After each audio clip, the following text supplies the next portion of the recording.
I go for refuge and turn my light into the Buddha, the Dharma, the Sangha. By my accumulations of practice of giving and so forth, may I become a Buddha to benefit sentient beings. I go for refuge and turn my light into the Buddha, the Dharma, the Sangha. By my accumulations of practice of giving and so forth, may I become a Buddha to benefit sentient beings. I go for refuge and turn my light into the Buddha, the Dharma, the Sangha. By my accumulations of practice of giving and so forth, may I become a Buddha to benefit all sentient beings. Sanje Joda Zoge Jonam La Chanju Bardo Dani Gyapsuch Dage Jinso Gebe Sonam Ge Jola Benjir Sange Trubara Esho Sanje Joda Zoge Jonam La Chanju Bardo Dani Gyapsuch Dage Jinso Gebe Sonam Ge Jola Benjir Sange Trubara Esho Sanje Joda Zoge Jonam La Chanjo Bado Dane Gyapsuchi Age Jinso Gebe Sonamge Chola Benjir Sanje Trubara Esho Om Ye Dharma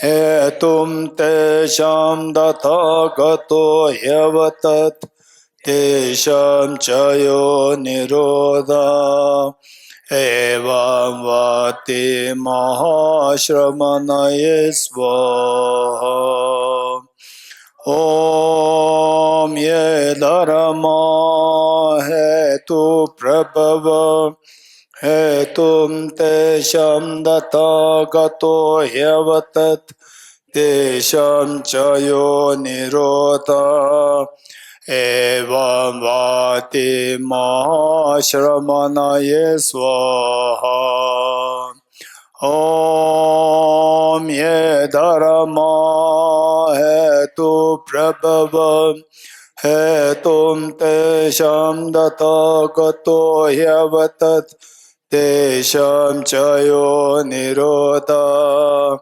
Evam Vati Mahashramanaye Svaha.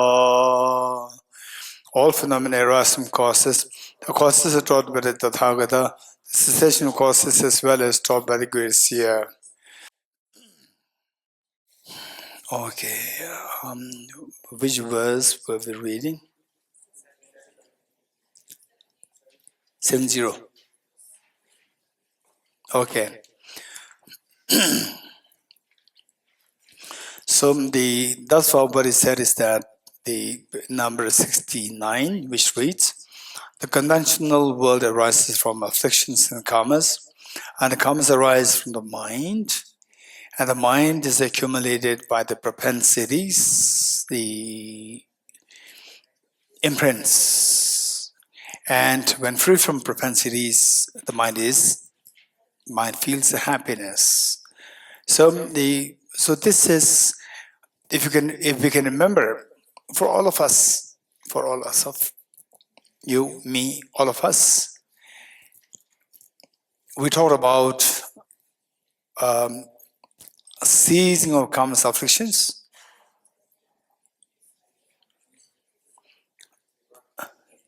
is nirvana. Then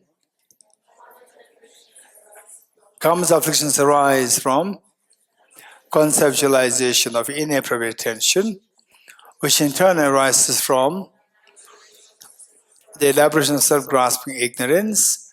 The elaboration ceases through the wisdom of emptiness. Okay.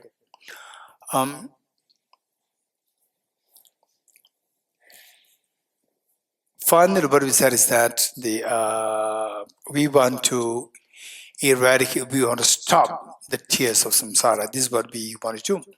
This is the best of the things to be done in this universe, to stop your tears and share this wisdom with others. So now for that, what do you do? To stop the tears of samsara completely, what should we be doing? Anyone? Wisdom of emptiness. Most refined wisdom of emptiness. Okay, so now look, but from what we have learned from this verse, ceasing karma's affliction, says nirvana, from this verse, how many points are indicated in this verse? 5 points were indicated. What are the 5 points? samsara, contaminant karmas, afflictions, inappropriate tension, and the wisdom and the self-grasping ignorance. Okay, and self-grasping ignorance. Now, what we do is that let's say that the say miseries. To stop that, we have to stop the contaminant karmas. To stop the contaminant karmas, we have to stop afflictions. To stop afflictions, we have to stop inappropriate tension. To stop inappropriate tension, we need to stop self-grasping ignorance. So we see that there are the 5 stages. So from there, what our leadership with all of us here is that, so if you go reverse, if you stop the self-grasping ignorance, if you stop the self-grasping ignorance, the iceberg on which everything inappropriate tension, afflictions, contempt, karmas, miseries stacked, when these iceberg melts, everything's on top, crumbles down. You agree? So, that sounds good. Yes, this is very, very, very hopeful. So seeing this, then the contaminant karmas, how many contaminated karmas there within us? Innumerable, infinite number of contaminant karmas are there. And likewise, afflictions. We're just submerged in the afflictions. Then inappropriate tension, by self-grasping ignorance, when that is cut, everything on top of this will just crumble down and your misery stop.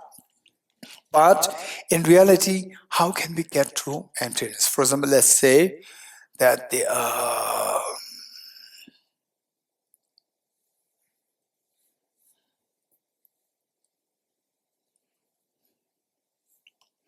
say, just as once when I was in Singapore, there's one gentleman who's running a company to wash the computer parts. There is the company there is a big company washing the computer parts, and there what is used is water, which they said that water which is extremely clean, extremely clean. The water which we drink, usually the unit, what I don't know, STD, they call it with STD something. It's like 50 to like 70 is drinkable. But the water required to wash these computer parts should be like 3, not 50. TDS. What background are you from? Chemistry? Huh? Science. Yes, TDS, yes. So it says that water should be extremely clean. And so what I'm saying is that to see the emptiness is to make your mind extremely refined, like the very clean water, TDS, like almost 0. So, yes, if you can reach that, then so all the negativities, defilements, whatever, if I see emptiness, then everything will be dissolved. It sounds easy. Now, practically speaking, what should we be doing? Practically speaking, just remember these 5 points. The first one is the result, and the remaining 4 are the causes. You getting it? And how the causes? First one is contaminant karmas. Second one is affliction. Third one is inappropriate tension. The fourth one is self-grasping ignorance. And is there anybody who likes to guess that there is some order there? Why this order? In this order, do you see something there? Whatever you notice, there's some order there. Okay, what is the order? Anyone? Can you guess? Just looking at contaminant karmas, afflictions, inappropriate tension, self-grasping. It's all going from down to bottom up: self-grasping ignorance, inappropriate tension, afflictions, and contaminant karmas. Can you see some order way? On what basis this order is created? Anyone?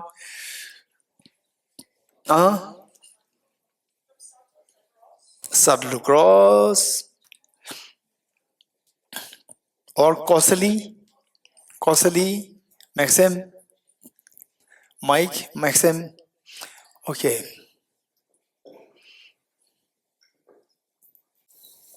решена, так как карма у нас ассоциируется с семенами, которые мы засеяли еще и в прошлых рождениях, то их нужно в первую очередь очистить, эти семена, отпечатки неблагих деяний. Geshe karma is associated with the seeds that we planted in our previous lives.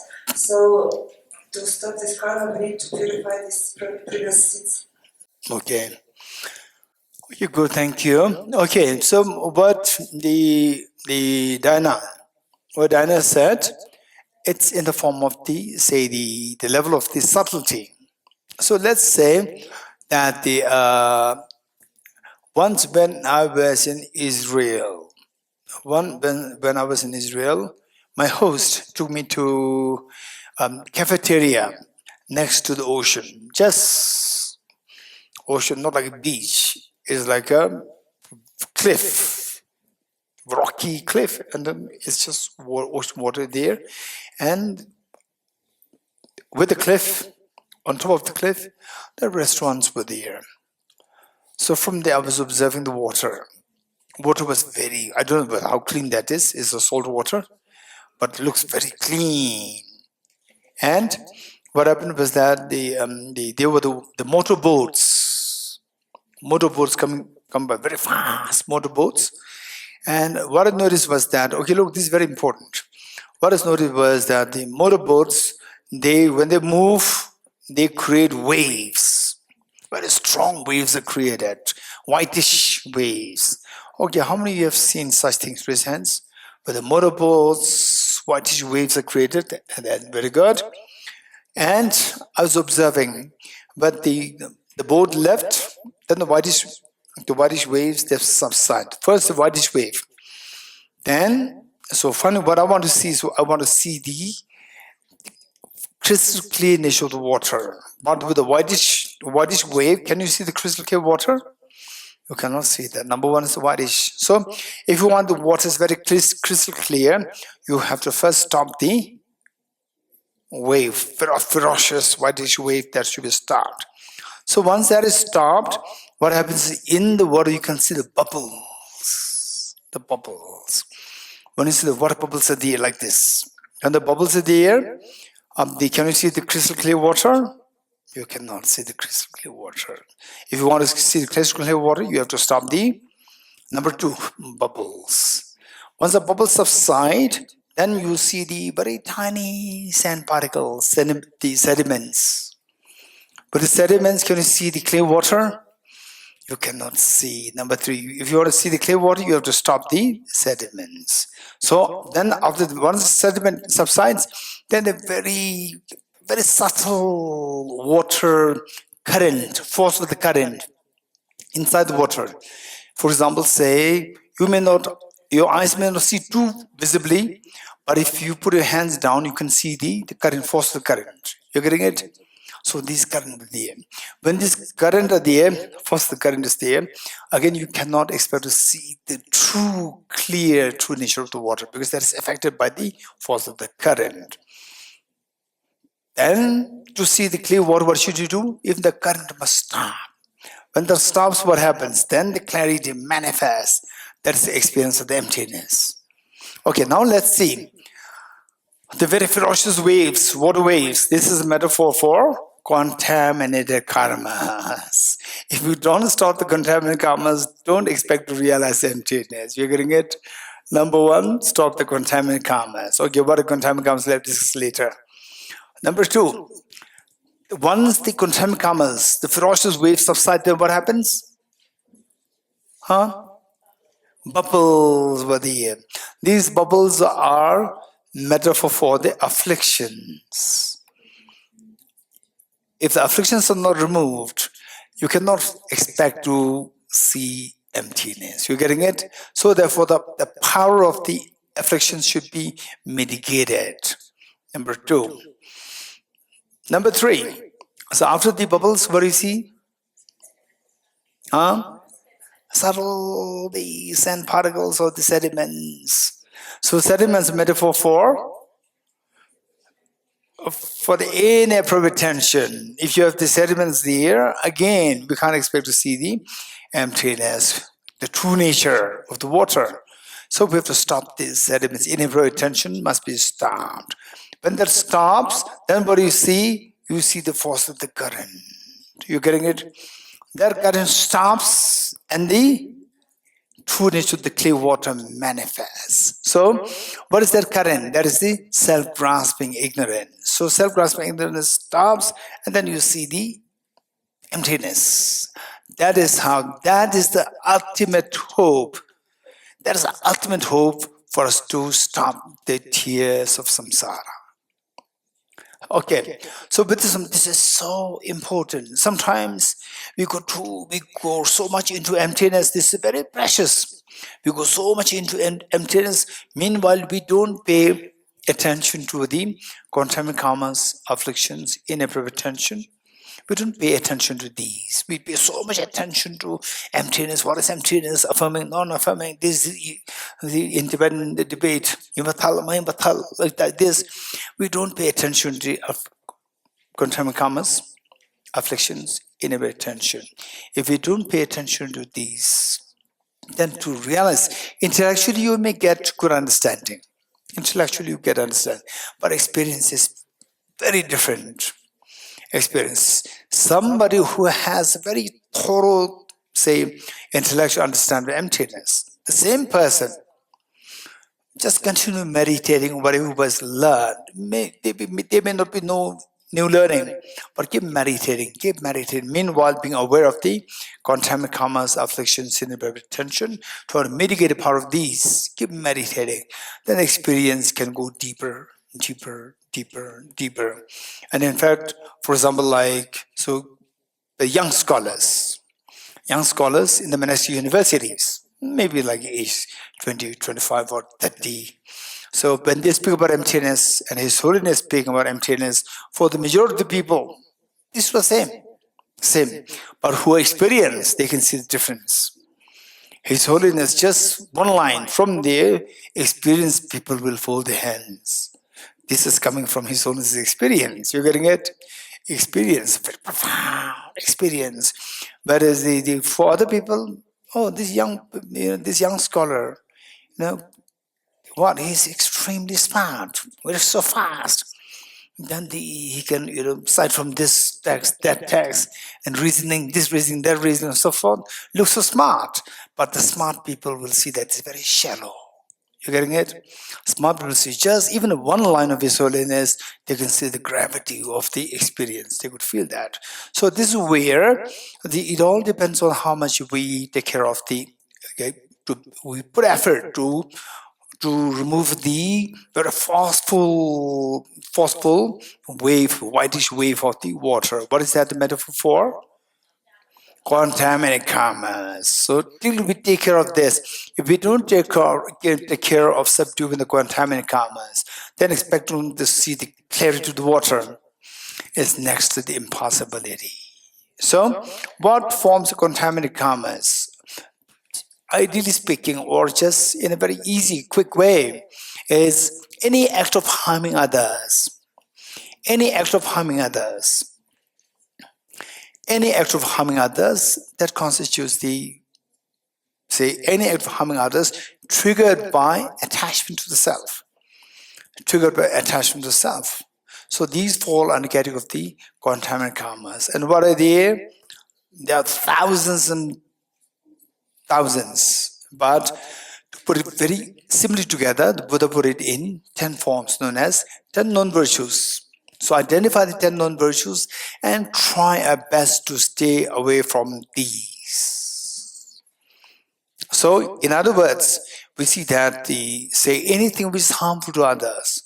So with anger and the ego, they will destroy you.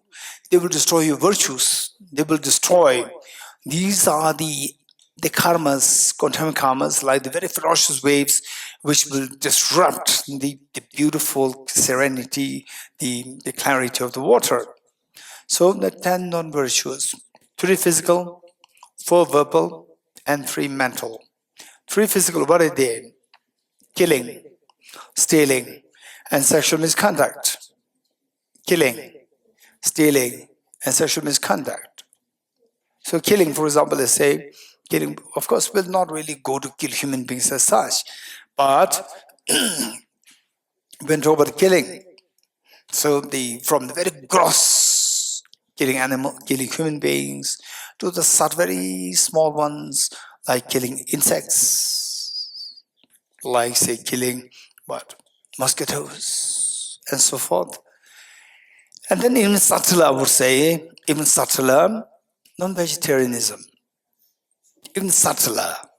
But I don't mean to say that you have to stop everything. This is not what I'm saying. Say, you stop everything and tomorrow you become enlightened. This is totally just idealistic, too idealistic. So we should be very realistic. In whatever capacity we can be of with respect to staying away from the negativities, negative karmas, negativities. That is something to be encouraged. So stealing involves, say, staying away from or evading the taxes. Evading the taxes. This is something that we need to think of. I would say that I personally would say that this is human psyche. Say, for example, okay, let me give you a simple example. Several years ago, I just wanted to give small, items to all the Tibet staff. Number of staff is so less. And it's easy that you can give something to all the staff. So this was what I was thinking of. Then I asked one of the staff, okay, so this is what I'll let you do. You take charge of this, you buy things. And then he said, Gisela, what is your budget? He's very practical. What's your budget? Then I said, X amount. Then he said, oh, this is good amount. People get something very solid. It's very good. And then he casually said that we don't have to pay tax. We don't have to pay tax. Then suddenly he alerted me. I told him, why we don't have to pay tax? He said, no, this is not the Tibet House office, the property. It is your the money. It's not the office money. Office money, we have to show the proper bill, and then is your individual. It's not the government. It's not the office money. So I said that, okay, you tell me one thing. According to law, when I buy things there, should I have to pay tax or not? He said, yes, by the law you have to pay tax. I said, then pay tax. Don't evade the tax, pay tax. Then he said, if you pay tax, then we have to compromise the quality of the things to be given to the staff. I said, don't compromise. Don't compromise, pay tax.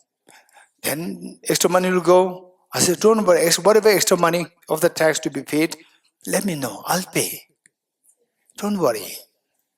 So look, this is our psyche. We need to learn. It's not that I'm so great that I have all these brilliant thoughts. No, I learned it. It's a human psyche that we evade the tax and we get a feeling that our money is saved. To be very honest, okay, I'm just speaking my mind. You're getting it? I'm speaking my mind. And see if you can apply this. And if you think that what he said is totally irrelevant, then forget it. Finally, the thing is that it's a psyche that if I pay tax, I'm losing a lot of money. This is not the case. For example, you give 10,000 or say 1,000 rupees to somebody, but you give or not give, you will not become rich, you will not become poorer. This is a reality. You're getting it? So 10 years, then you go in the future. 20 years later, last time when I was in Ngari Institute for a retreat. So then somebody asked if somebody can help with 10,000 rupees, and I resisted. I didn't pay. Now after 20 years, last 20 years back, 20 years, whether you paid not paid, it has nothing to do with 20 years later. You agree? After 20 years, there's no relevance. And then instead, you have a sense of joy. that 20 years ago, I gave 20,000 rupees to somebody who's needed. You're getting it? So the point is we have a psyche thinking that if I pay tax and so forth, I'm losing money. No, that's not reality. To be very honest, this is how I did. And then in case if somebody's there who evaded and you feel guilty, I would say that there is no point in feeling guilty. Just see if you can change from today. Transformation is beautiful. Transformation is important because we have been into the samsara of endless. There's nothing worse than samsara. You getting it? There's nothing worse than samsara. We're already in the worst state. So therefore now our job is, oh, this person evaded tax, this person evaded tax. It's not about this person, that person. Just see, we are all in samsara. We are all submerged in the mud of samsara. See how to get out of this. Step by step, little by little. See how to get out of this. So stealing, killing, say including vegetarianity, say staying away from killing, including the practice of vegetarianism. So whatever says, usually I say that I'm not a very, very aggressive, the vegetarian promoter. No, I would say vegetarian, activist. I'm not very strong, aggressive, because I don't like this. So finally, the thing is that there should be benefit. If I say that those people who are not veg, they are devil, nobody will come to the teaching. You're going to, oh, he's giving teaching. You're going to, nobody will come. Nobody comes. Even the little benefit that the people will hear about compassion, hear about Bodhicitta, even that will be stopped because of my unskillfulness, being too aggressive, demeaning. I'm not perfect. Just as the non-vegetarian are not perfect, I'm also not perfect. I'm vegetarian, but I'm not perfect. As such, before we point a finger to others, if I can make mistakes, others also have the right to make mistakes. Don't forget it. Simply because I see mistakes in some others, doesn't mean that you have the right to point your finger to that person. So therefore, I'm never in favor of to be aggressive promoter of aggressive vegetarian, the activist. No. So I appreciate people going into vegetarianism. I'm vegetarian. Last time I told you, in a bank in Delhi, a gentleman said, seeing me, though you seem like Japanese or Buddhist, saying that, hey, right? Once I was in Japan, and from what he's hey, I couldn't see what he's saying, right? And he said, I said yes. He said that I met some Japanese. They are what? Now something negative, non-veg, right? And that's what he's going to say. Before he complete the sentence, I said, are you vegetarian? He said, yes. I said, I'm also vegetarian. You are saying that person's non-veg, right? He said, yes. So it's his problem. Non-veg is bad, he's very bad. He said, he's bad, you are good, I'm good. Don't poke your nose in his bad. Let him be bad. You don't be bad. I will not be bad. We do good. Good people stay good. Don't poke your nose in somebody else's business. I told him. So what I'm saying is that I appreciate. So oftentimes, because of my sharing my thoughts about vegetarianism, there are people who later said that, Geshe, after meeting you, your teaching, I started to become vegetarian. I truly appreciate. This is a step that you're taking. You're talking about emptiness, you're talking about bodhicitta, you're talking about internally, the inner hidden treasure, and so big things. And you have started the first step. Beautiful, amazing. Vegetarian. Become vegetarian is amazing. You have taken the step. This is amazing. So, some say that, Geshe, I cannot be vegetarian. But it is, I stopped cooking non-veg in the house. So I go out and eat non-veg. So I stopped cooking. Even that is a great step you have taken. I appreciate it. I appreciate, deeply appreciate it. And some people say that I stopped eating chicken or fish. Still, I eat the other kind of meat. Even you have taken the step. Amazing. I find appreciate. And some people say, I cannot be vegetarian at all. So, but I appreciate those people who turn to vegetarianism. Even this is great. You acknowledge that what you're doing is not something admirable, but it's what others are doing, become non-vegetarians. You acknowledge that. Even this acknowledgement is so precious, you have taken a step. Buddha is not expecting you to become Gate Bodhiswaha. You getting it? Buddha expects you to go Gate Para Sam Gate Bodhiswaha. So therefore, taking steps, this is so precious. We have to admire. So these people who take steps, if you say that, even somebody takes steps, okay, I stopped eating the chicken and the chicken, and others I eat, and I take this step. What is it? Some people say like this, look, what is the use? You say that I don't chicken and you eat some other meat. What's the difference? You discourage somebody else's effort. This is not doing any benefit. You are harming somebody.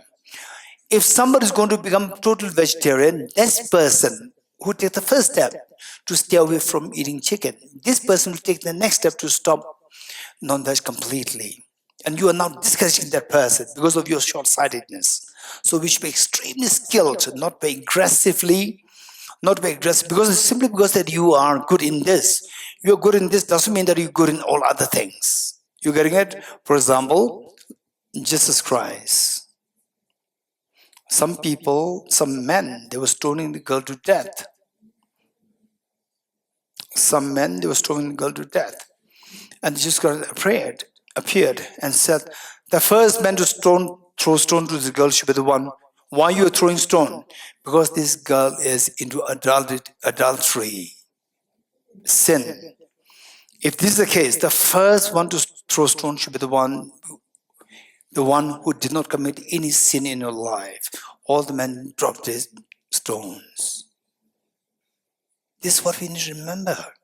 We should appreciate, we should learn, appreciate what good steps other people take. Even baby step, appreciate it. Don't discourage that.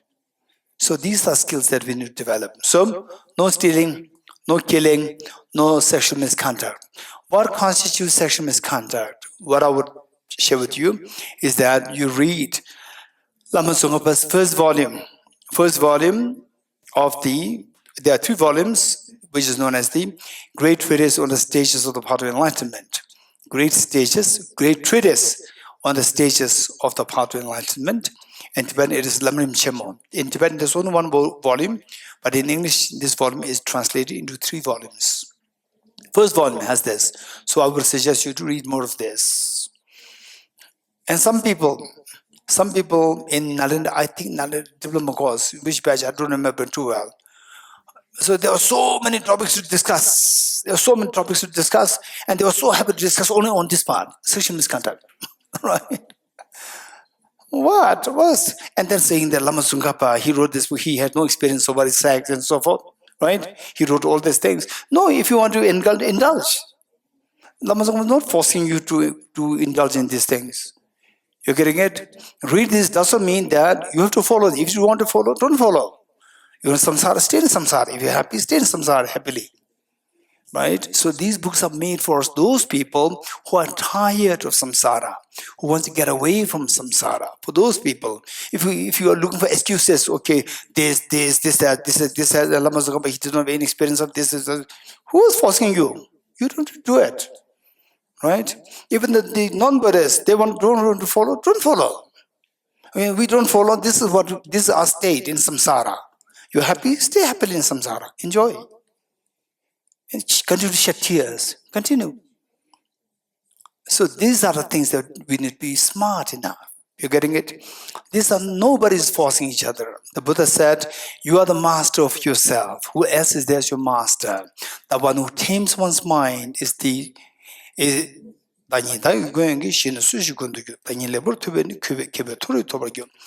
who tames one's mind is wise, and these will be liberated. Otherwise, nobody is forcing us to do things. So these things are for our own well-being, for our own benefit. Okay, so 3 physical, 4 verbal. What are the 4 verbal? Lying, telling lies, slander, slander,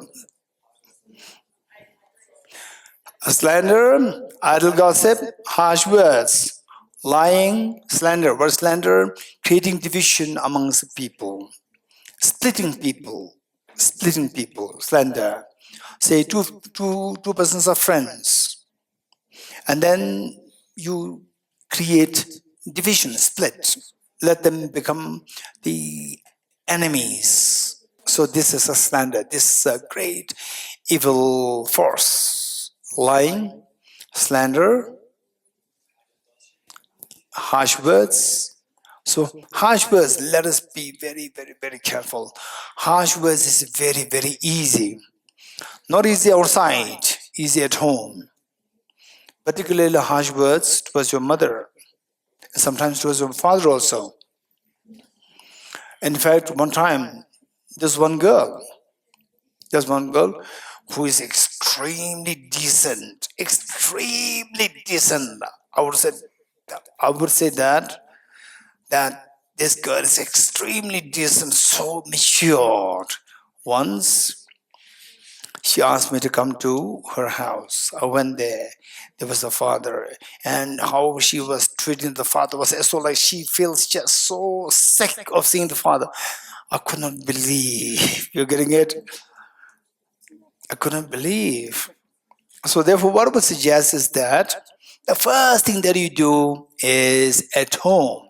Harsh words outside is so less. And if you're a boss, you use harsh words, nobody will come, nobody will work with you. So Tibet House, if I use harsh words, I have to continue interview every month. I have to do interview every month because people keep leaving. So luckily Tibet House is very different. At the moment, I think that I'm not using too much of harsh words because they are not living too often, right? Tibet House, at the most, what they do is that they stay for like 2 years, 3 years, 4 years, and then they become really good at it. In Tibet House, they get X amount of money. They become really good at it, and then other people, they see the big fish there in Tibet House, big fish. Then they will hijack this, because they will pay you 10 times X.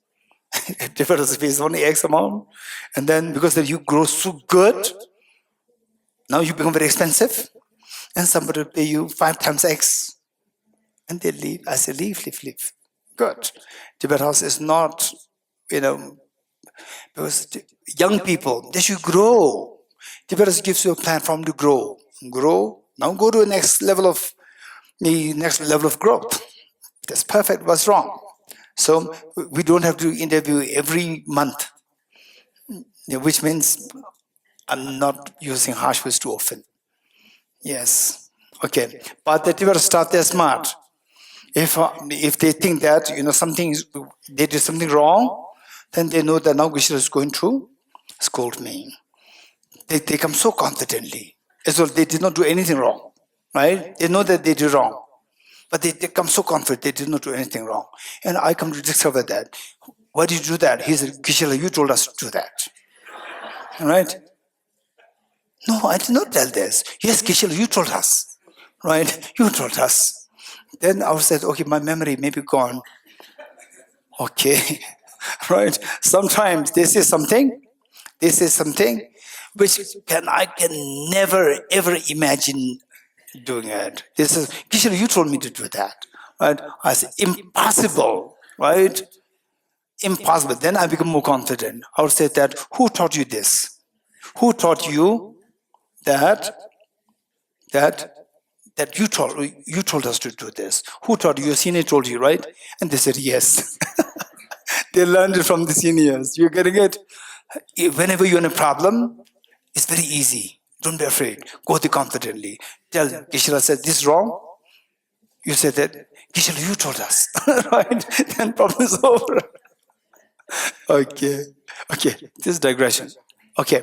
So what happens is the form verbal of these telling lies. Try your best, even for joke's sake, even to crack jokes. Don't stay away from telling lies. You, me, all of us, let us try to stay away from telling lies, even for joke. April Fool. There's nothing April Fool. You're getting it? It's building a bad habit of telling lies. April Fool. What April Fool? Is building a bad habit of telling lies. So, even for joke, even for zest, let us stay away from telling lies. You're getting this very important, telling lies. And then say sometimes, if you don't tell lies, then there's no joke. Usually jokes are all around telling lies, right? Now this is a test. You build your intelligence to tell jokes, which are based on facts, not on lies. You're getting it? These jokes will become very profound. People get message. People learn something from you. And your intelligence grows. And you build a habit of telling the truth. At the same time, telling truth in a very humorous way. These are the skills. Grow in these skills. Yes. Like what?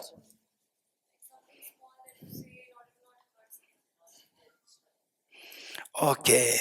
This was just this morning. I got a message from France. There's one nun asking me that somebody put a cat to euthanasia, put down a cat. And then this nun knows that. And if the other people inquiring, what happened to the cat? Where's the cat? Where's the cat? Cat was sick. And she said, I know what happened to the cat. If I say, I don't know, it lies. What should I do? Right? If I say, yes, it was killed by this person, everybody will be angry towards this person. So if you say, I don't know, this white lie, what should we do with this? So I told her, try your best even to stay away from what lies. But there are ways and means. For example, say, if somebody says, where's the cat? You don't say, I don't know. You don't say, I don't know. You just say that I did not see that. It's true. You have not seen that. You know what happened. But you don't see that if it was killed 2 days ago. Since 2 days ago, you also didn't see that. I did not see that. You're getting it? I didn't see that. Stop there. Because the Buddha's teachings are based on compassion. And if you say he put it down, everybody will be angry towards him, and unnecessarily his reputation will be tarnished. So therefore, he did already finish. Now what should we have to torture this person? So out of compassion, just say that, yeah, I too did not see this cat the last 2 days. It's true, you have not seen the cat. Yes, true not. It's not lie, it's true. Full stop. There were 14 questions asked to the Buddha where the Buddha remained silent. You're getting it? It's not that any question you know the answer, you have to say that. There were 14 questions. Oftentimes it's also known as the 14 unanswered questions. It doesn't mean that Buddha could not answer. So many people, they confuse this. Questions which the Buddha did not answer with the unanswered question, meaning that there's no answer. It's not true. Buddha has the answer, but the Buddha doesn't give the answer, because if the answer is given, then the person can go to a very wrong direction. To protect the person from going wrong direction, Buddha remains silent. Okay, good. So this is one thing. Telling lies. Slander is extremely divisive, extremely negative, and negative karma is so heavy. Let us stay away from creating divisions in the people. You getting it? Okay. Sometimes somebody going into in between the couples is a big problem, creating unnecessary divisions, and then all the problems happen. We should be very, I don't want to go into too detail about that. Let's be very careful. Whatever the past, past is past. Regret, and henceforth, try to stay away from the 10 non-precious actions as much as possible. The more you appreciate the wisdom of emptiness, the more we have to stay away from the negative karmas so that the wisdom of emptiness will dawn in you more quickly. This thing. The next. Harsh words, particularly your parents, nowadays, particularly with your parents, in the olden times, that some of the parents used very harsh words towards their children in the olden times. Nowadays, the trend is changing. Nowadays, the children towards the parents. The trend is changing. So this is something that we have to be kept in mind to make sure that time with your parents, of course, again, whenever I say make such statements, those people who people who do not belong to this category, they think that he's telling us. You're getting it? Some people are genuinely, they're very genuine. They don't fall in this category, and then it looks very similar. They think that they are. And those people who should be actually hearing this, they think that they are not in this category. Who are not in this category, they think that this category, they feel so bad themselves. So those people who did not get true love and affection from the parents since their childhood, age 2, 3, 4, 5, 6, 7, 8, they only got the scold, beating, so forth. You are exception. You are exception. I'm not telling you. You are very exception. And if these children later on, if they become somebody like aggressive, so forth, this is not a mistake. This is upbringing. It's not your mistake. If you're brought in a very different, the environment, you'll become extremely kind, gentle. These things are possible. Okay. So the harsh words. Generally speaking, the children, when they grow age, 14, 15, 16, 17, then the harsh words towards parents start. So that is something we need to take care of, because the time with your parents, how long will you be with your parents? We never know. And when the time comes that the parents leave the world, then you will have a deep regret. Too late. Why should we have to wait till that point? Why don't you be nice now? Stop the unnecessary harsh words. I tell the children that your parents are not perfect, but it doesn't mean that you have the justification to shout at your parents.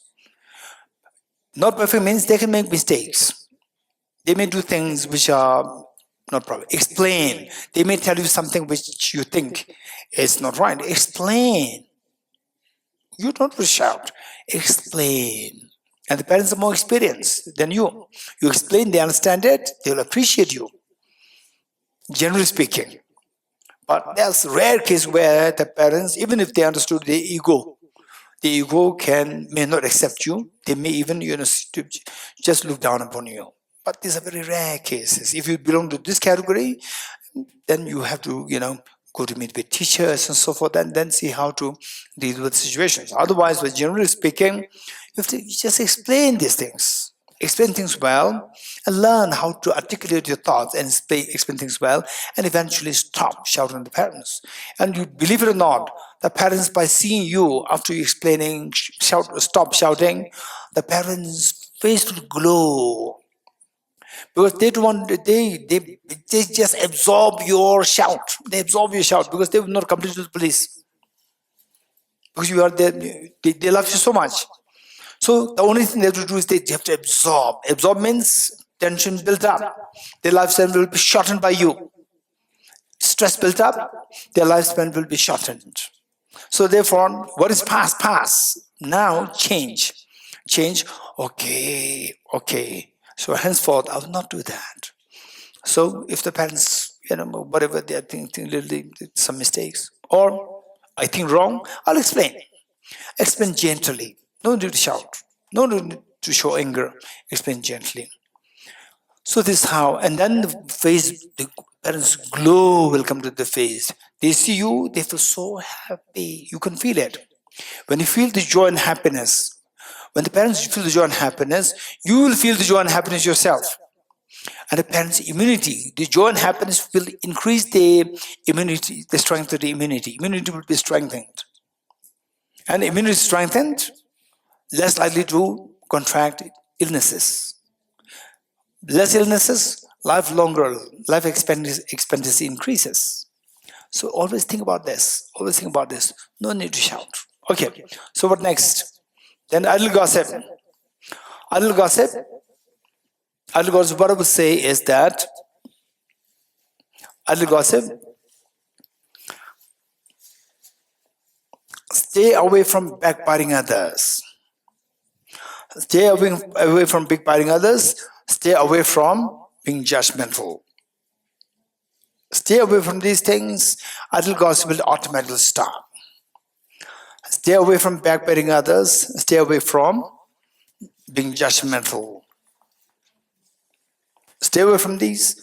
And these two, actually, the first person who is going to be harmed is you, not others. Look, for example, say, person A, B, C. If the person A doesn't, if you don't like person B, in front of person C, you backbite person B.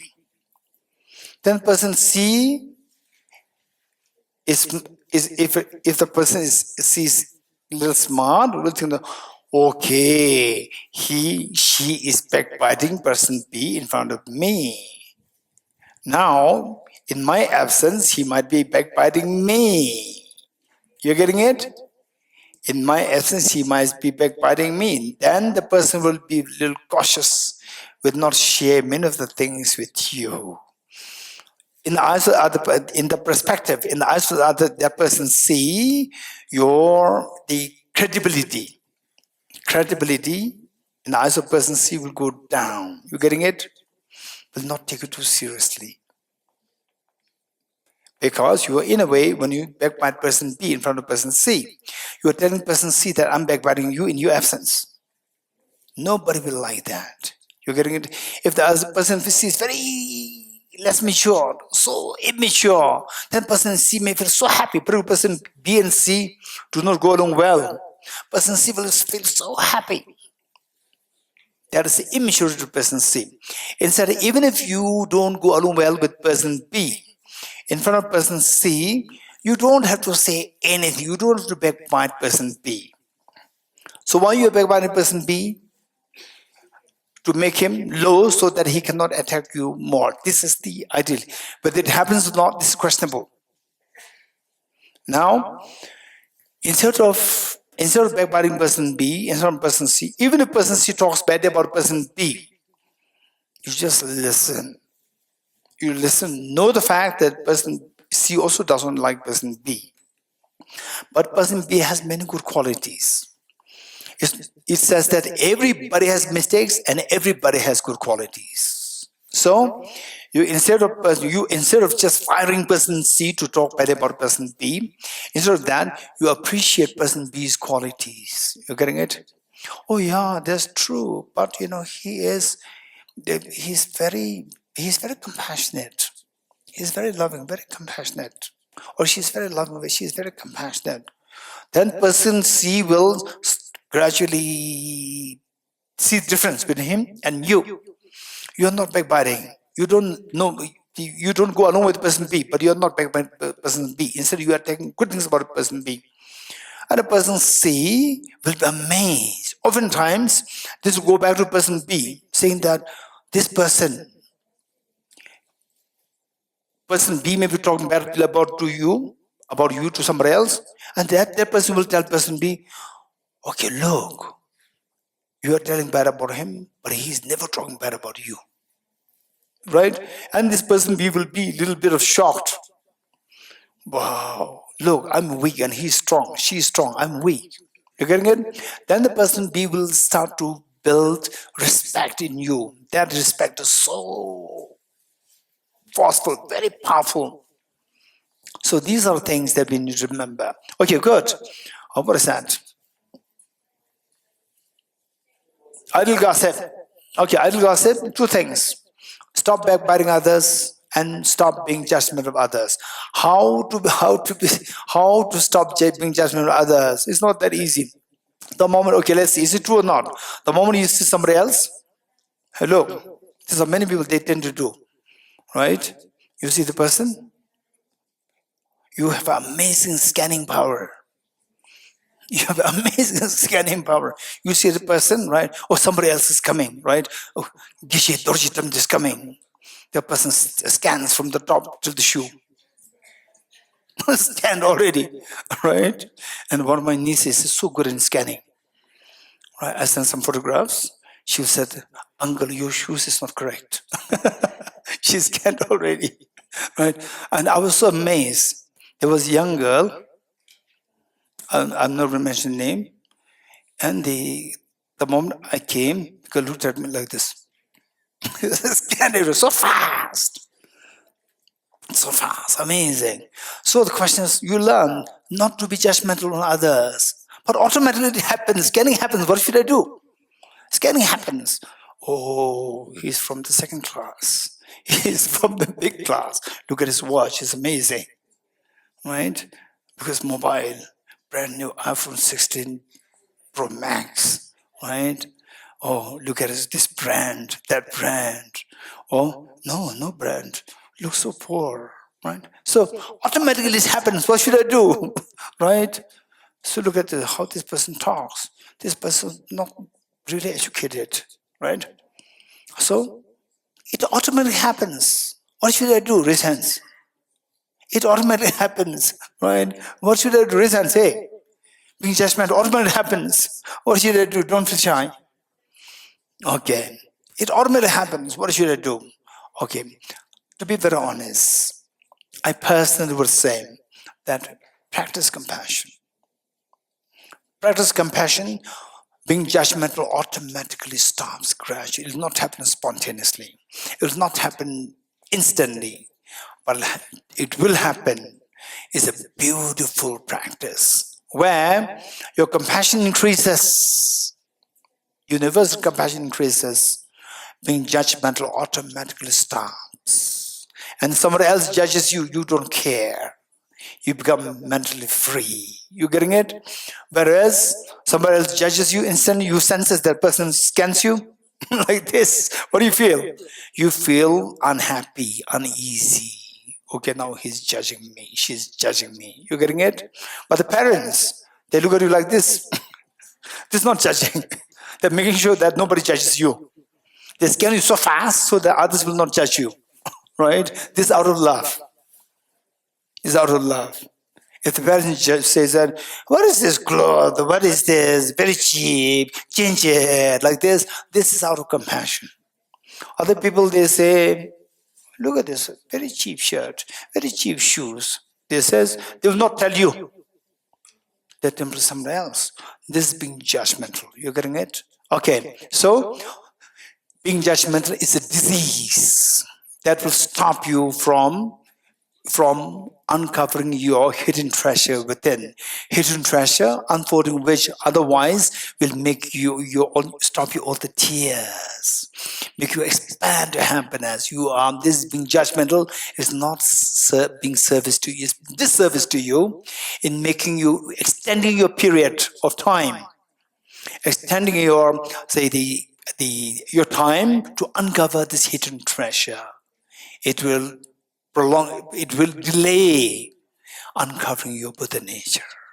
It will delay your attaining the fearlessness and the infinite happiness. It's not doing anything good to you, it harms you. So therefore the best thing is try to stop them, and the best way by to make it happen, genuinely happen, is through the practice of universal compassion. Okay, so what is next?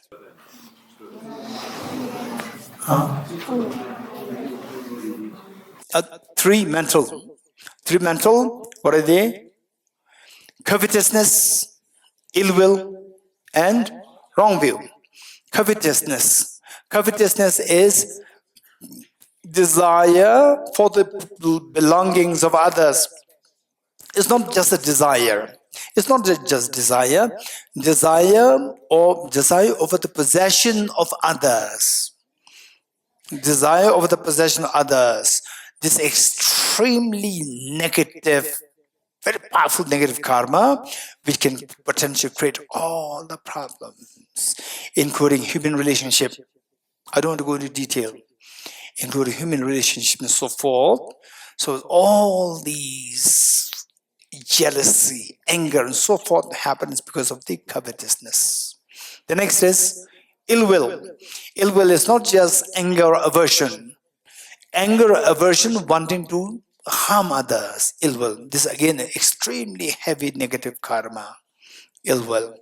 And then finally, wrong view, which disbelieves in the efficacy of the law of karma, which disbelieves in the efficacy of law of karma, which means that, okay, if I do bad, who will know? As long as the policeman does not arrest me, as long as they don't see me, I'm fine. This is disbelief in the law of karma. So that has to be when this is there, then all the negativities happen very naturally.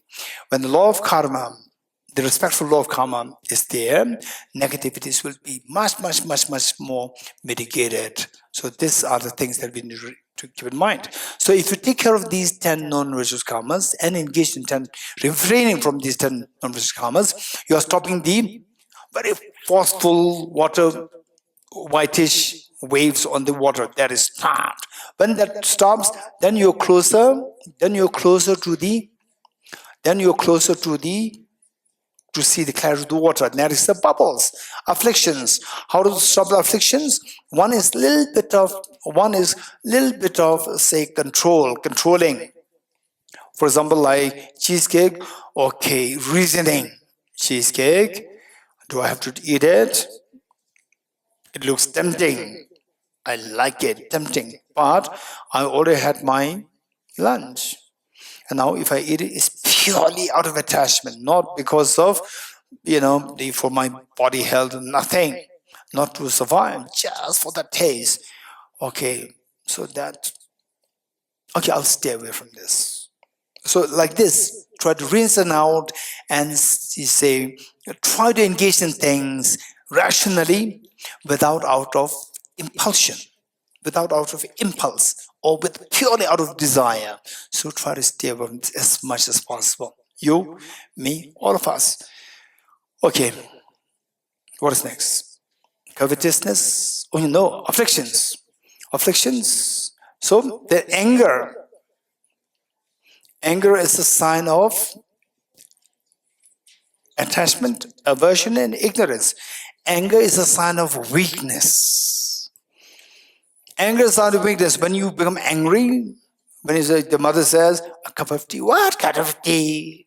The anger arises. You're getting it? So this anger is a sign of weakness. You cannot say this to your boss. Boss says, a cup of tea, what an honor. Right?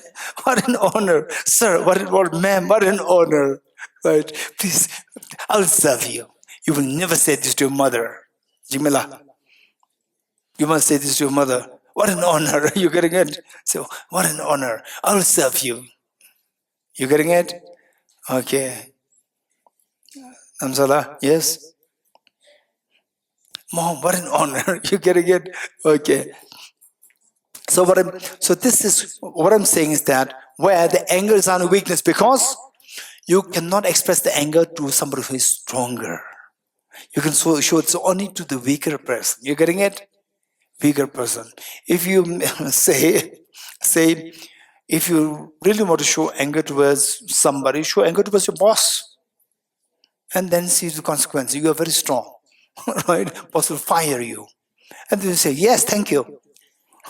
If you can say that, that's good. But for the boss, you say that you are a divine, you're a bodhisattva. Right? With the mother or with the family, you are a demon. In the workplace, to your seniors, you are a bodhisattva. Right? Okay, this is your weakness. Okay, I don't want to go too much into depth. Okay, anger. Then the ignorance. How to mitigate a part of ignorance is learn more. Keep learning more. Be someone who is a fan of knowledge. Be someone who's a fan of knowledge. Any piece of knowledge, good, bad, whatever. Know, but whether to apply, not apply, use your discretion. You're getting it? To know that even the bad things would be very good. To know, okay, do these things, it will end up into, this is negative things, negative consequences. Know all these things, and then you can advise other people, don't do this, otherwise this will happen, that will happen. You can advise, guide others. You're getting it? Okay. So this is, then the what? What is next? Done. It has been done. Attachment, try to rationalize whether I really need it or not. Rationalize it. You're getting it, like the cheesecake. What is next? Inappropriate attention. This is very beautiful. In fact, all our afflictions, particularly involving pull and push, happens because of the inappropriate attention. You're getting it? Say, the best example will be filtering the photograph. Filtering the photograph, and you create inappropriate attention in the mind of the other person. And the other person, what is excited? Attachment is excited. You're getting it? And excited, wow, it's the angel, right? Then how are you? Comes. What is next? How are you? Right? Where are you? Right? And the person says, oh, I'm in Ladakh. What are you doing? Right? Oh, I go to Ngari. What is Ngari? Oh, I'm the Buddhist discourse. I also love Buddhism. They do love Buddhism. I also love Buddhism. Right? So what do you talk about Buddhism? In Ngari, what do you discuss?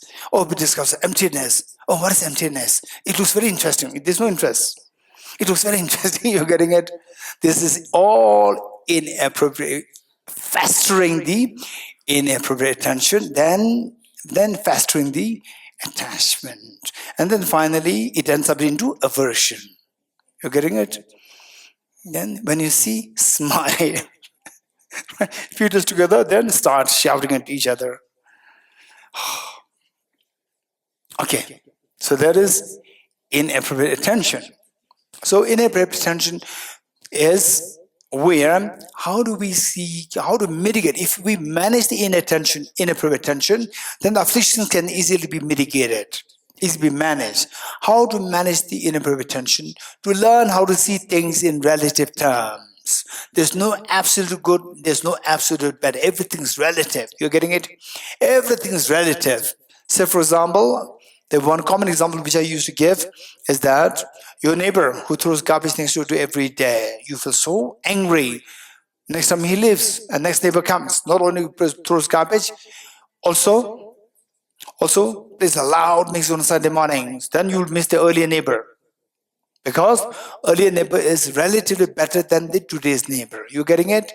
You'll miss means you feel affectionate. So when you see things in relative terms, your anger will subside and will embrace with affection. Now, the exercise that we can do, you must do the exercise. This will be very, very helpful. One is, take 3 containers.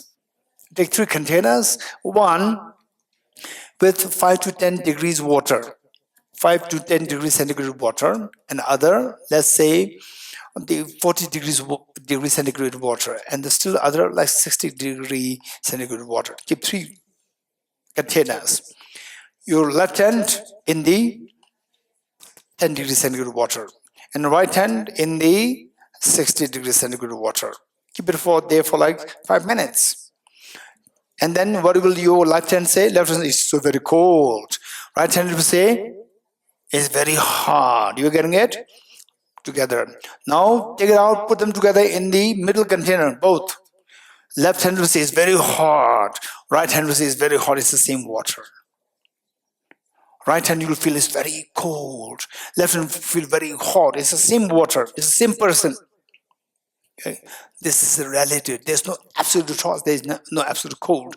Do this experiment. If you feel that, wow, I can't explain. It's the same water, but I feel it differently. My 2 hands giving me two different information, opposite information. One says very hot, one says very cold.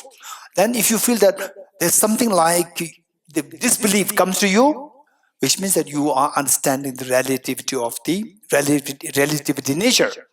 So, and then you apply this to other things, real life. Real life, right? You see somebody is very young, somebody is very old. And what about you? Right? Who is this little girl? So this little girl, 2 days ago, she came to my room. And she was describing some gentleman. She said that there's one gentleman who is very old. And then I told her, am I old or young?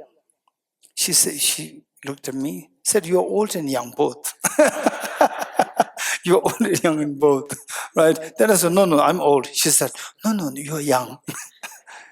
The diplomacy is amazing at this age. Amazing. Okay, so now, how many of you like to look young? Raise hands. How many like to look young? Raise hands. Be very honest. Hey, Digomo. Be very honest. Okay, right? So now you're waiting for what is the institute. What could the tips that he would give us? You're getting it? What kind of tips that he would give us? Waiting for that, right? Okay, waiting for that. If you want to look young, don't stay with young people. Stay with older people. Yes, with older people, believe it or not, others will see you as extremely young. You're getting it? Extremely young. Believe it or not, check it. Experiment it. You're getting it? Okay, tell me. 25 years old, young or old? Huh? Those who are in those who are teenagers will say very old. Very old. You're getting it? But those in 30s, 40s, 50s, they will say very young. 25 is very young. Right? 25 years old child, boy or girl, whatever, if you put that child with all 16 years old children, 15 years old children, you see that this person who you see as very young, you can see the crease. When you put the same person amongst my age, 50, 60, 70, this person, the faces look so, complexion so perfect, without crease. How our mind is deceived. You're getting this known as relativity. You're getting it? Okay. If you know the relativity concept so well, then the inappropriate attention will subside. Exaggerating qualities is extremely beautiful. Exaggerating qualities will be so bad will stop. They're all you see only in relative terms. Absolutely, from the absolute point of view, there's nothing really there as young, old, whatever. So then, without this absolute good, absolute bad, attachment aversion stops. When the affliction stops, contaminant comments will stop. Okay. What next? Then the self-grasping ignorance. Okay, now you are touching this. Self-grasping ignorance, we have to touch the various levels of selflessness. Emptiness of autonomous substance, emptiness of permanent unity, independent self, emptiness of substantial reality, emptiness of external reality, emptiness of triggers one not rejecting, objective reality, and finally emptiness of objective reality. Okay, we have to go through all these things. Then you see that the water current, even the star. Then the true nature of water, purity manifests. Then you see emptiness. So where you engage in same study, contemplation, meditation, and if we practice, you and me, if we continue to practice to manage our contaminant karmas as much as possible, affliction as much as possible, inappropriate as much as possible, and that to maintain it very consistently, then the likelihood for us to understand emptiness, to get a glimpse of emptiness, to really get experience of emptiness chance will become much, much higher. Okay, this is how we manage emotions. Okay, which verse we're reading now? Huh? Psalm 0, thank you. Okay, so now this is teaching us how to say, one way of teaching us how to keep a mind, how to understand emptiness. It says, a happy mind is verse 17. Verse 70, page number? 159. Okay, verse 17. A happy mind is tranquil indeed. So, always trying to keep your mind happy. So, as indicated earlier, the verse 68, which reads, that conventional world arises from afflictions and karmas. Mitigate the power of the contaminant karmas. Mitigate the power of the afflictions. And the karmas arise from the mind. Mind, which means that the karma that you're going to engage, your mind is there. This mind then engages the karma. This mind is what? This mind can engage karma because of the imprints within us, accumulated by the propensities, inclinations, imprints. So, manage the imprints, and then manage the mind. Your afflictions are subsided, karmas are subsided. When free from propensities, then the mental disturbance will stop and the happiness will come to you. It is happiness. When the mind becomes happy, verse 70, a happy mind is tranquil in indeed. For example, when the mind is happy, then mind becomes calm and tranquil. What is benefit of tranquil mind? A tranquil mind is not confused. When tranquil mind is calm and is not going to be confused. So therefore people say that when you are angry, don't take decisions. When you're happy, don't make promises. When you're happy, don't make promises, because you may have a lot of promises and finally you cannot do anything. And the people say that you are something true unreliable. When you're angry, you'll make decisions. You can make wrong decisions, which will make you regret. So because why you are taking wrong decisions? Because you are confused. So therefore you require a tranquil mind which is not confused. To have no confusion is to understand the truth. Without confusion, you understand the truth easily. By understanding truth, one attains liberation, freedom. 71. It is described as suchness. And I said, okay, now emptiness that we are talking about. This emptiness has multiple terminologies. This emptiness that we are talking about, this emptiness, understanding which our mental turbulence subsides, our mental agitation subsides, and finally our tears stops. So this emptiness, object of the wisdom, that emptiness of multiple technical terms, has multiple technical terms. It is described as suchness. One of the synonyms is suchness, as reality limit. Reality limit meaning is reality, and this limit. There's no further, there's no deeper understanding of deeper than this ultimate. Reality limit, signlessness. When you experience this, all the elaborations stop. Signlessness, and as the ultimate truth. Okay. As the supreme awakening mind, it is described also as emptiness. As a supreme awakening mind is the bodhicitta. But sometimes even the object, ultimate bodhicitta is the mind, the wisdom, is not the emptiness. But the object sometimes can also be referred to as the awakening mind, once in a while. Okay. It is, what is that? It is described also as emptiness. 72. Those who do not understand emptiness are not receptive vehicles for liberation. Now, if we want to liberate ourselves from the miseries, if we want to stop the tears of samsara, then what should we do? We have to understand emptiness. If we don't understand emptiness, we can't do anything. For example, the two teachers of the Buddha, Acharya Allah Kalam and Acharya Utrika. These two teachers meditated experiences highest level, but they are not liberated because they do not have the understanding of their emptiness. So therefore, 72. Those who do not understand emptiness are not receptive vehicle for liberation. You will not be liberated. Such ignorant beings will revolve in the prison existence of the 6 classes of beings. 3 lower realms and the 3 high realms. 73. Okay, now 73 down comes the practice of compassion. So seems like tomorrow on the tomorrow's second session, morning's second session, we are going to finish the text. Okay, now the complete part, more technical part is done. Now it's about compassion, is easier. So if we are able to finish this by tomorrow's second session, then most likely afternoon we'll do the soul offering, then we'll finish everything by 4:30 and 5. Okay. When this emptiness is explained, is thus meditated upon by yogis. No doubt, yogis here doesn't mean the one who do physical yogas. This is not the meaning of yogis. Yogis meaning somebody who has attained a higher level of realization, where when yoga, in Tibetan the word is niljor.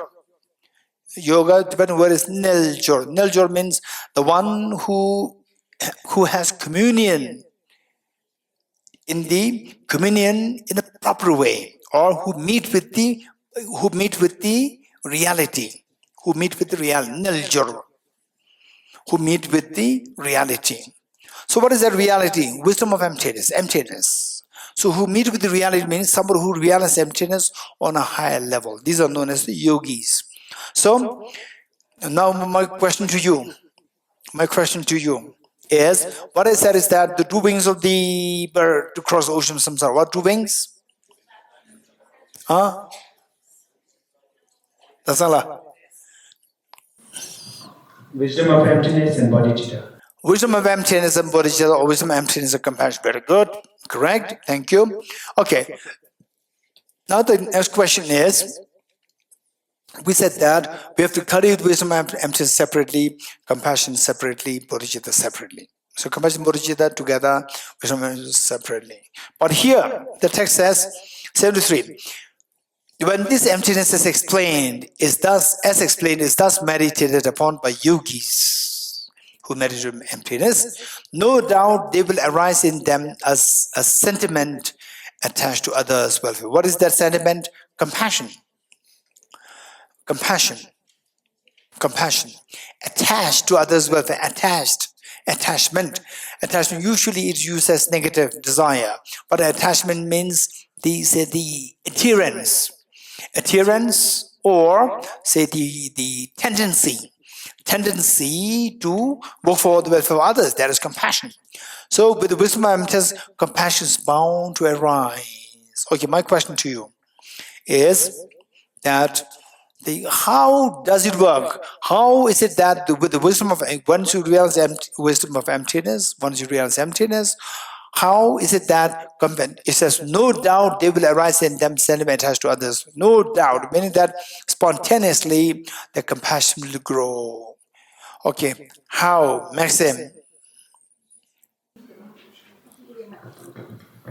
Кишела, когда мы постигаем пустоту, мы постигаем равностность. Когда мы постигаем равностность, мы не выделяем себя среди других и относимся ко всем так же, как и к себе. When we have direct realization of emptiness, we have this equanimity, and when we have equanimity, we don't distinguish ourselves from others. Equanimity meaning that we are all same. So how compassion arises? Anyone? Okay, Sonamla.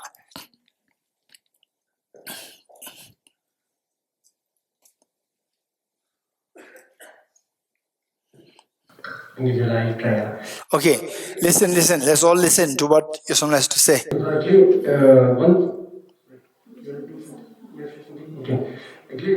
Once yogis, when contemplated or practice the wisdom of emptiness and realize the reality of our actual nature of the phenomena around here, then it's actually the dream nature of, it's actually like you come to discover the dreamlike nature. Yeah, dreamlike nature, easily. Yeah. Then automatically this compassion arises, because this religion, objectively existence is not there. Not there. So why compassion? Compassion means here they are they are in a beings, ordinary beings are in a trap. Realize that they are trapped in a very confused nature because of the seeing the things reality. Then they are freed. No, not freed. That's why they realize being who sees the emptiness realize that everything is dreamlike. Everything is dreamlike. So, and when he realized that there is nothing to be so serious, and then compassion didn't. Why? Okay, so let me put a small question against what Sonam said. If you realize emptiness, dreamlike, right? Or this angry person, nasty person, you also like dream like I have no anger. Hey, poor people, oh, you also dream like I don't care, no compassion. Same, you're getting it? Anyone else? These are the questions which come so often. When you realize emptiness, you may become a very cold person. Oh, so there is the poor little boy. He's just someone who is helping many, say the destitute children. I think I learned about their 90 something children. And then you say, oh, even these children, they're like dream. They're like dream. Just nasty persons like dream, so I don't have to worry about that. Likewise, these they also like dream. I don't have to worry about no compassion required. And here, Sonamomala Senior, present. No, don't. So she is helping again many ladies from villages, for very, very remote villages. She is helping them. So. Oh, yeah, Sona doesn't realize emptiness. If she realizes emptiness, then she will leave this. You're getting it? This is nihilism. You're getting it? So, if you truly understand emptiness, you'll appreciate these people. Okay, one holding the mic, she says, I'm not going to give the mic to somebody. I'll ask the question myself. Okay, give the answer. Yes. Gisela, the objective existence of the compassion will be disappear. The emptiness of the objectivity of the compassion will disappear, but the emptiness of compassion will be there. So therefore, compassion is empty. Yes. So no compassion. The compassion is empty of objective existence. So anger is empty of objective existence. So anger can arise. So just compassion arises because it's empty of objective existence.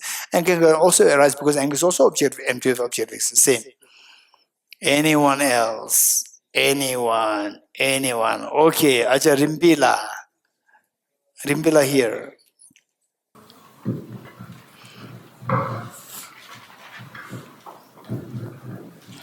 Which I will try. So, as you've already taught, that wisdom of emptiness is not just realizing the emptiness of objectivity, it is also realizing the dependent origination on the other hand. So, realizing the dependent origination, we are the person who is realizing the wisdom of emptiness, also realizing that the causes and conditions of the other person.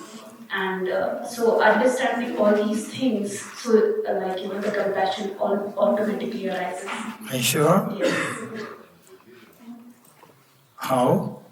Because when you understand the causes and conditions, and when you feel no difference between you and the difference between you and me dissolve. Okay, we have no difference. Just as I succeed, you should also succeed. Work hard. No compassion. We are same. You're getting it? There's no difference. So I worked hard. You also work hard. Don't be lazy. We are same. Okay. Chalo Tendula.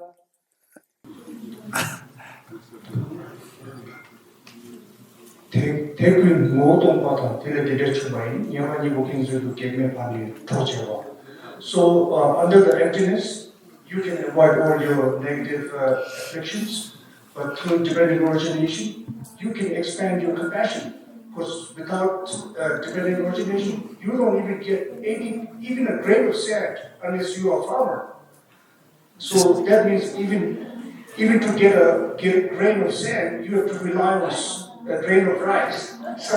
Grain of rice. You have to rely on so many people, like the truckers and farmers and what. So Cholatendra knows that the class is very tense. So he's trying to make it more ease, right? Okay, Cholatendra is saying that even the plate of food that you get on the table, that comes from the kindness of so many people, whether call it kindness or not, it comes by dependence on many people. This thing only then comes. In the absence of these people, you will have to remain hungry. So even your well-being is dependent on many others, so compassion should grow. Okay, so for this, some of you may be thinking that, that's true, I agree. I come here because of, here, the BodhiLeaf and the Ngari Institute collaboration, but I paid. right? I paid. So therefore, it's not their kindness. Yes, if they did not create the space, if they did not make the invitation, then it will not happen. I know that, but I paid. You get it? I paid. So these are the thoughts that come to us. So how does it happen if you realize emptiness, that your compassion grows? Wisdom of emptiness cuts the self-grasping ignorance. Yes. And that automatically leads to compassion, because when How? there is no self, then there is compassion. No, there's self. There's no... Hey, what is the two gates? No objective self. What is the first gate? Two things exist. Two things exist. What's the answer? Yes. Do the self exist? Does the self exist? Yes. Don't say self doesn't exist. No, I mean objectively. So what's the problem? Self exists. As long as self exists, that's fine. If there's no objective self, that's also fine. Self exists, so I'll go for the self. Or should I go for others? But there is no objective I. Yes, that I agree. There's no objective I. There's no objective you also. Yes. So therefore, I should take care of myself. But then I suffer through samsara, so that the subjective I suffer through samsara. So I know what it is like to suffer. So what? So what? So yes, I know what it's like suffering. Yes. So what's the problem? Why should I extend my help to others? Why? It will happen automatically. This is known as playing the devil's card. You getting it? If you cannot play this card, you will not understand the depth. So how does it happen automatically? Tell me. Because when the self-grasping stops, then compassion arises. Why? That is just how it is.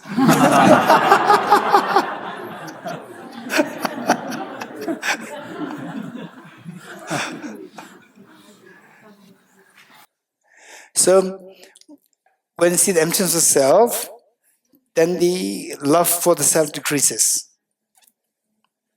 So the love for others increases. Do you know what I'm saying? So if you see the emptiness of others, then love for others decreases and love for yourself increases. Okay. Aruna. We pray every day, may our sentient beings, dear mothers, be happy. And when we have this direct realization of wisdom, we see this interconnectedness. I can see that many past lives, every sentient being was my mother, and out of gratitude to them, I have this vow to make them happy. I see.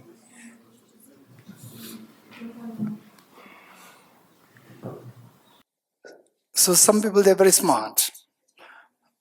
They know that you can help. So they come to you. And person the person mentions something. Oh, there's this problem. Then, oh, I can help you. Right? Thank you. And leave. You getting it? So you know that the person knows that you are very kind to the person. Person takes advantage and then leave. Thank you and leave. No, we are talking about ultimate happiness, not just be wisely kind, not just be kind, but be wisely. This is what I'm saying. So these people, they think that is wisely kind. Okay, Jimala. Make your two parents happy. Like Krishna, because I try, but from what I think, like if you are awakened, then for you the subject and object duality doesn't exist. Dissolves. Yeah. So when you see the other sentient beings, you see yourself in them, because there's like you don't see the subject of you don't see yourself as you and them as like them, you know. So in that way, I think you can feel genuine compassion for all, because you don't see them as like different beings, you just see them as yourself as well. So you see them as yourself, you see yourself as them. Yeah. Right? So no compassion. Because these are nasty people. I'm also one of these nasty people. We are same. But like, since there's no subject object duality, so if you see Yes, the there's no subject duality between nasty person and me. So we are same. Just you are nasty, I'm also you. So if I'm nasty. Okay, I'm not challenging you. These are the points that we need to discuss. You're getting it? Discuss, always entertain any kind of challenges so that your thinking will become, you think more nuanced. This is how we grow. Okay, now let's do this. What is the opposite of compassion? Hey, what's the opposite? Just don't say the philosophy that you learned in the last 9 days. You getting it? Just speak your mind. What is the opposite of compassion? Anger, hatred, ego, self-centered. Very good. Don't forget it. So, anger, ego, hatred, these, when they arise in you, are you happy, not happy? Not happy. Any unpleasant feeling is the result of the negative karmas, yes? Negative karmas, yes? And negative karmas are the result of the afflictions results of the interpretation, self-grasping ignorance. When you see emptiness, self-grasping ignorance shattered. You getting it? When self-grasping ignorance is shattered, inappropriate attention, affliction which means anger, ego, hatred, jealousy, they will subside. So, opposite of compassion minimizes. Opposites of compassion minimize. When they so from your being, you're full of anger, ego, jealousy, and so forth. So what happens? They said, which are rooted to ignorance, self-grasping ignorance. When you see the emptiness, when you experience emptiness, what happens? That all what is stacked on self-grasping ignorance, they crumble down. They crumble down. So including anger, hatred, ego, they subside. So your space, what was suffocated by these anger, ego, hatred, these your space is freed. So these things which stuff your mind, they are removed. Now you have enough space. You have enough empty space for the compassion to flow. You're getting it? For the compassion flow. If in a room, say a very small room, 3-4 people are suffocated, staying there, then you may not go to the other side at all because others are occupied by other person. When other people they vacate the place, what do? You can easily grow here and there. Your mind expands. You're getting it. Likewise, when your being is freed, the space which is occupied by the ego, anger, hatred, when these are removed, it leaves an empty space. So there, your compassion flows. Why your compassion is not flowing? Because anger. What is anger? What is the function of compassion? Embrace or push? Embrace. What is the function of anger? Push. What is anger? The function of the ego. Push. What is the function of jealousy? Push. You're getting it? So those factors which make the mind to push others, these factors diminish. Because now pushing stops, now embracing becomes easy. You're getting it? This is how realizing emptiness, compassion grows. But Shravakas, Pradika Buddhas, who seek personal liberation, they also realize emptiness. They are yet to attain Buddhahood. Do they have compassion or not? Brenslav. Yes, they do have compassion. Why not become Buddha then? Because they haven't removed the subtle self-cherishing mind. Why did not they put effort? There's compassion. Yes, they have compassion, but the problem is that they're only they're seeing others as equally important, as equally important to themselves, but they're not really thinking of all the others. They're oblivious to other suffering. Very good. So in other words, what Prince is saying is that compassion, there are 2 levels. Compassion, there are 2 levels. Opposite of compassion, as you said, self-cherishing. What makes us not to feel so compassionate is because of the self-cherishing. Self-cherishing, there are 2 levels. Gross self-cherishing and subtle self-cherishing. Gross self-cherishing is, I am more important than you. You're getting it? Oftentimes, when we become angry, oftentimes when we become, what do you say? Who are you? You're getting it? Okay. Did you hear that? When somebody becomes very angry, that then says, who are you to tell me? Did you hear such thing? Comments? Huh? Chuladindula? Yes. Did someone tell you that? Yes. So we all, so that is when you are in the grip of the anger, the self-centered attitude becomes very active. So, self-centered attitude one is very gross, which is that I am more important than others. I am more important than others. Okay. So I learned, I'm not going to tell the person's name. I learned that there's one little child. Okay. Okay, I'll stop this. All right. And one person A shows affection to this child. And this child sees the person A's mobile.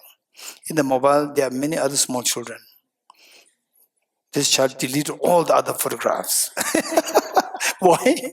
I am the most important. I am the most important. Right? Don't keep others' photographs. Out. You are getting it. So this is self-centered, gross self-centered. I am more important than others, number one. Now, as Brenslow said, that the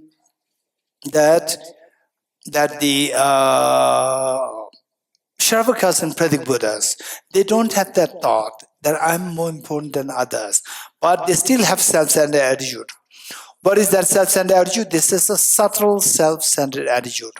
What is a subtle self-centered attitude? Is, for example, say, we are all very thirsty and somebody tells, who likes to have the tea? I have just a glass of water, who likes to have the water? And if you are extremely thirsty, you will say, I. Right? Again, someone else comes. Who likes to have the water? I. You mean to say you are more important than others? No, we are all same. But the focus is always on I. So this is known as the gross self-centered attitude is you see yourself as yourself as important by indifferent towards others.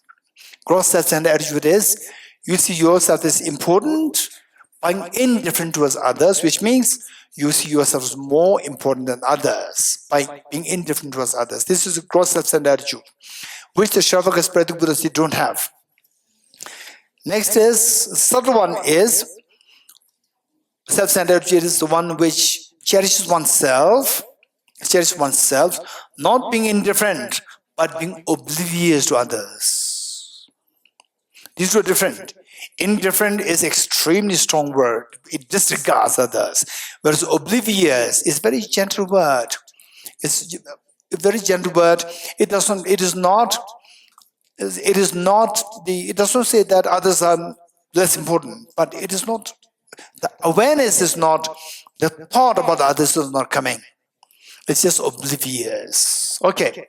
So where you focus on the self, by being oblivious to others, this is the subtle self-centered attitude. By being indifferent towards others, that is the gross self-centered attitude. Okay. So with this, the Shravakas Pratik Buddhas, although they have compassion, but their compassion is limited. For example, let's say, okay, how many agree with me that if I tell you that, okay, somebody needs help, can you donate 100 rupees? What do you say? Okay. Can you repeat 100,000 rupees? No. So there's something where some amount you can give, some amount you cannot give. So this is determined by the degree of your compassion. You're getting it? It's not simply because you have compassion, doesn't mean that you have the highest level of compassion. Compassion, there are various degrees. Okay. So with the wisdom of emptiness, the compassion will grow. But the compassion to counteract the gross self-centered attitude. This can grow. But this wisdom and emptiness per se will not generate compassion of the bodhisattvas. So for that, you have to practice the compassion separately. To counteract the subtle self-centered attitude, you have to practice compassion separately. Whereas, just to eradicate the gross self-centered attitude, wisdom, get the wisdom, gross self-centered automatically goes away. Okay, so whereas when you become a bodhisattva, then this is amazing, where practice compassion automatically increases your compassion higher, higher, higher. So with the compassion, wisdom emptiness will increase. Wisdom emptiness, compassion increases when you reach a higher level of the bodhisattva state. Okay, so we are on which verse? 73. When this emptiness is explained is thus meditated upon by yogis, no doubt there will arise in them a sentiment attached to others' welfare. This is compassion. Compassion arise. 73. Towards those beings who have bestowed benefits upon me in the past. Okay, now how to cultivate compassion towards others? How to cultivate the universal compassion towards others? Or you will stop here. Okay, you have a question? Tell me. Yes. Okay.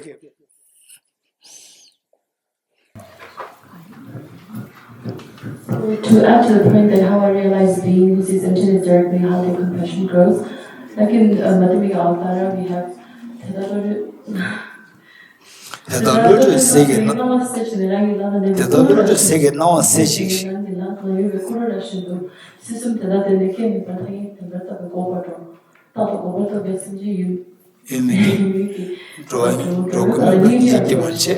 So the realized beings who see emptiness directly and their mind rests on cessation, they see the samsaric beings ignorant of the term of emptiness.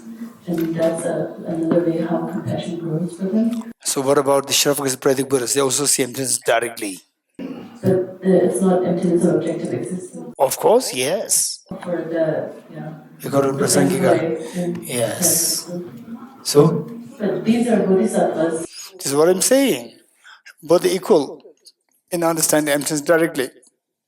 So why in the case of bodhisattvas it happens, why in the case of the others don't happen? If that doesn't happen means merely realizing emptiness directly does not ignite the great compassion. What you got? Tabge tuje shaye rezo chon shenge meto dege bonjamba